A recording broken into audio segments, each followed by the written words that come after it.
जिंजीवरती नासिर मोहम्मद होता, जो खवास खानाचा भाऊ आहे. खवास खान मेल्यामुळे बिचाराची बाजू लंगडी झाली होती. तर नासिर खानाने कुतुबशहाला निरोप पाठवला की जिंजी मी तुझ्या ताब्यात देतो, मला 1,00,000 होऊन दे. कारण त्याला कळलं होतं की किती काय असं तग धरून राहणार आहे. उद्या शेरखाननी समजा नाकेबंदी केली तर आपल्याला उतरावं लागणार आहे, तो आपले जीवे मारणार खवास खानाला मारत असं. तर निदान आर्थिक फायदा करून इकडनं दूर निघून जाऊया या दृष्टीने त्यांनी हे केलं. पण कुतुबशहाला तेव्हा आदिलशहाशी युद्ध नको असेल किंवा आहे, त्यांनी सांगितलं एक काम करा, शिवाजी महाराज तोपर्यंत त्या भागात पोचले होते, किल्ला शिवाजी महाराजांना द्या.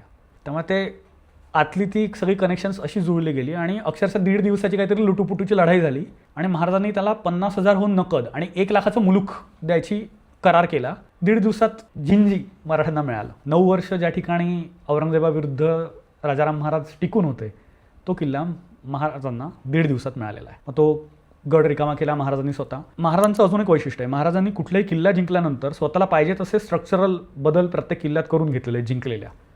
आणि जनरली ते होतं एका सत्तेकडनं दुसऱ्या सत्तेकडे गेल्यावर. तर पहिले जिंजीच्या इथे जे बांधकाम होतं, आणि जिंजी कसं 3 किल्ले आहेत, त्याच्या भोवती शिवाय वेस आहे, म्हणजे जसं दौलताबादला खूप लांबच्या लांब वेस टाकलेले किल्ल्याच्या भोवती, तसंच जिंजीचे 3 डोंगर आहेत. प्रत्येक डोंगरावरती स्ट्रक्चर्स आहेत, खाली मंदिरं आहेत आणि या सगळ्याला बाहेरून तटबंदी आहे. तर महाराजांनी यातली बरीचशी स्ट्रक्चर पाडून पुन्हा बांधली. तर त्या भागामध्ये फ्रेंच लोकांचा बऱ्यापैकी वावर होता, व्यापार म्हणा किंवा ह्याच्यात. त्यांनी स्वतःच्या डायरीमध्ये किंवा 1-2 पत्रामध्ये उल्लेख करून ठेवलेला आहे की शिवाजी महाराजांनी जिंजी घेतल्यानंतर त्या ठिकाणची बरीचशी बांधकामं पाडली आणि त्या ठिकाणी नवीन बांधकाम असं केलेलं आहे की युरोपियन इंजिनियर येऊन हे बांधकाम करून गेले आहेत. इतकं सुंदर बांधकाम त्यांनी केलेलं आहे. शिवाजी महाराजांनी जसं जिंजी जिंकला किंवा हे करून तिथे बांधकाम नवीन केली, तशी काही ठिकाणी त्यांनी जुने किल्ले पण पाडलेत.